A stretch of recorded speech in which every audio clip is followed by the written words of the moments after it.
ನಮಸ್ಕಾರ. ಕಳೆದ ಸಂಚಿಕೆಯಲ್ಲಿ ನಾವು ಕವನ ಹುಟ್ಟುವ ಸಮಯದ ಬಗ್ಗೆ ಮಾತಾಡಿ ಸಂಚಿಕೆಯನ್ನು ಮುಗಿಸಿದ್ವಿ. ಈ ಕವನಗಳು ಹುಟ್ಟುವ ಸಮಯದಲ್ಲಿ ಆಗುವಂತಹ ತಳಮಳಗಳು ಮತ್ತು ಒಳಗಿನ ಆ ಜಟಾಪಟಿ ಇವನ್ನೆಲ್ಲವನ್ನ ಕವಿ ಅನುಭವಿಸಿರ್ತಾನೆ. ಅದನ್ನು ನಾವು ಅನುಭವಿಸಿದಾಗಲೇ ಅದು ಗೊತ್ತಾಗೋದು. ಅದೊಂಥರ ವಿಚಿತ್ರವಾದ ಒಂದು ರೀತಿ ಆ, ಅನುಭವ ಅದು. ಅದನ್ನು ವ್ಯಕ್ತಪಡಿಸೋದು ಕೂಡ ತುಂಬ ವಿಶೇಷವಾಗಿರುತ್ತೆ. ಅದನ್ನು ಕಾವ್ಯ ಕಡಿಮೆಯವರು ತಮ್ಮ ಒಂದು ಕವನದಲ್ಲಿ ಮಾಡ್ತಾರೆ. ನಾವಿವತ್ತು ಓದ್ತಾರ ಪುಸ್ತಕ ಕಾವ್ಯ ಕಡಿಮೆಯವರು ಬರೆದಿರೋ ಜೀನ್ಸ್ ತೊಟ್ಟ ದೇವರು ಅಂತ. ನನಗಿದು ತುಂಬ ಇಷ್ಟ. ಅವರ ಮತ್ತೊಂದು ಕವನ ಸಂಕಲನ ಕೂಡ ಇದೆ. ಅದಕ್ಕೆ ಅವ್ರ ಹೆಸರಿಟ್ಟಿರೋದು ಧ್ಯಾನಕ್ಕೆ ತಾರೀಕಿನ ಹಂಗಿಲ್ಲ ಅಂತ. ಕಾವ್ಯ ಕಡಿಮೆ ನನಗೆ ನನ್ನ ನೆಚ್ಚಿನ ಲೇಖಕಿ. ಹಾಗೆ ಅವರ ತಾಯಿ ಕೂಡ ಸುನಂದ ಕಡಿಮೆಯವರು. ಅವರ ಕಥೆಗಳನ್ನು ತುಂಬ ಓದಿ ಬಂದಿದ್ದೀನಿ. ಹಾಗೆ ಇವರಲ್ಲೂ ಕೂಡ ತಮ್ಮದೇ ಆದ ಶೈಲಿಯ ಒಂದು ಕಾವ್ಯ ರಚನೆ ಕಾವ್ಯ ಕಡಿಮೆಯವರಲ್ಲಿದೆ.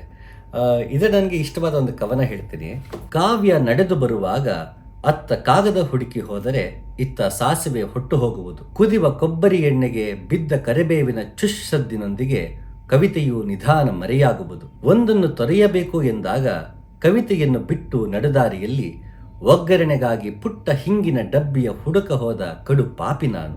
ನಂತರ ಅದೆಷ್ಟೇ ಎದೆಗೊರಿಸಿ ತಟ್ಟಿಕೊಂಡರೂ ಹೆಸರಲ್ಲೇ ಇಟ್ಟುಕೊಂಡರೂ ಸಾವಿರ ಸಂಖ್ಯೆಯಲ್ಲಿ ಅವರಿವರ ಪದ್ಯ ಓದಿ ಕಾದರೂ ದಿನಪತ್ರಿಕೆಯ ಸುದ್ದಿಯಲ್ಲಿ ಇಣುಕಿ ಎಳೆಯ ಹಿಡಿದೆಳೆಯಲು ನೋಡಿದರೂ ಮತ್ತೆ ಬರಲಿಲ್ಲ ಕಾವ್ಯ. ಸುಡು ಸುಡು ಮಧ್ಯಾಹ್ನ ಹೊಟ್ಟೆ ಕೆಟ್ಟು ಟಾಯ್ಲೆಟ್ಟಿನಲ್ಲಿ ಕೂತಾಗ ಚೊಂಬಿಲ್ಲದ ಮುರುಕು ಬಾಲ್ದಿಯ ತಳ ಹಿಡಿದ ಕಪ್ಪು ಮಸಿ ಕಂಡು ಹೀಗೆ ದಿಢೀರನೆ ಪ್ರತ್ಯಕ್ಷವಾದರೆ ಏನು ಮಾಡಲಿ ತಾಯಿ ಬಡವಳು. ಇಲ್ಲಿ ಈ ಕವನ ನನಗೆ ಎರಡು ರೀತಿಯಲ್ಲಿ ನೋಡೋದಕ್ಕೆ ಇಷ್ಟ ಆಗುತ್ತೆ. ಒಂದು, ಅವ್ರ ಹೆಸರು ಕೂಡ ಕಾವ್ಯ ಕಡಿಮೆ, ಮತ್ತು ಕಾವ್ಯ ನಡೆದು ಬರುವಾಗ ಅಂತ ಶೀರ್ಷಿಕೆ ಇಟ್ಟಿದ್ದಾರೆ. ಇದು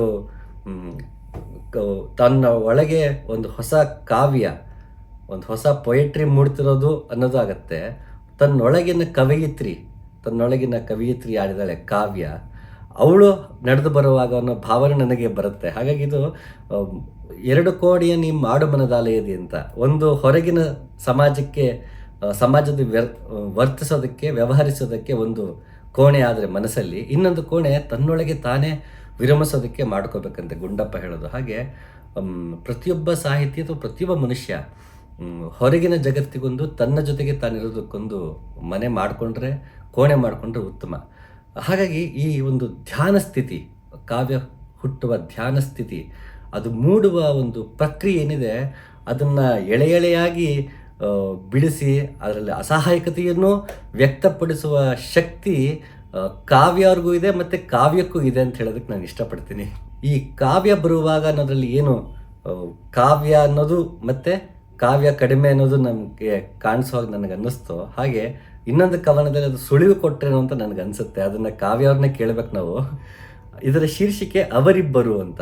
ನನ್ನೊಳಗೆ ಎಂದಿಗೂ ಇಬ್ಬರಿದ್ದರು.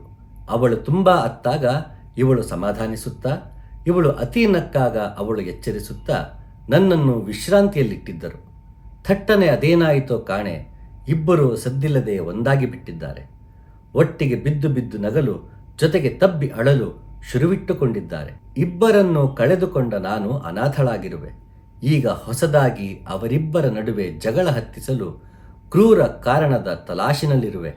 ಕಾವ್ಯ ಕಡಿಮೆಯವರು ಸಾಹಿತ್ಯ ರಚನೆ ಮತ್ತು ಅಡುಗೆ ಮನೆ ಎರಡನ್ನೂ ಎಷ್ಟು ಚೆನ್ನಾಗಿ ಹೊಂದಿಸ್ತಾರೆ ಅಂತಂದರೆ, ಈ ಕವನ ತುಂಬ ಚೆನ್ನಾಗಿದೆ. ಪದ್ಯ ಮತ್ತು ಒಗ್ಗರಣೆ ಅಂತ. ವಂದಿಸುವೆ ಪದ್ಯದೇವಿಗೆ, ನಮಿಸುವಷ್ಟೇ ಶ್ರದ್ಧೆಯಿಂದ ಒಗ್ಗರಣೆಯ ಸೌಟಿಗೂ. ಚೂರೇ ಚೂರು ಸೊಕ್ಕು ತೋರಿದರೆ ಪದ್ಯದ ಒಂದಕ್ಷರವೂ ಹುಟ್ಟುವುದಿಲ್ಲ, ಒಂದೇ ಕಾಳು ಸಾಸುವೆಯೂ ಹೊಟ್ಟುವುದಿಲ್ಲ.